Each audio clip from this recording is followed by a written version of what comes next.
For today's video, we're going to learn on how to buy things on Amazon using Cash App. First things first, the only way to use Cash App on Amazon is through the Cash App card. This means you'll typically need to order the Cash App card if you don't have one yet, and add it as a payment method to your Amazon account to complete your purchases.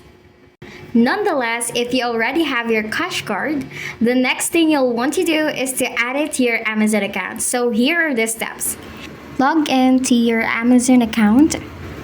Once you're there, select your account, click your payments, add the payment method, and then add a credit or debit card.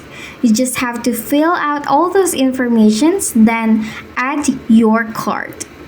Once you're done, go back to the Amazon homepage to pick your purchases. Since you have already added your Cash App card as a payment method, it will now be automatically linked once you purchase your item. Review your order and click Place Order. So basic, right? So that is how you can use Cash App on Amazon. Thank you for watching.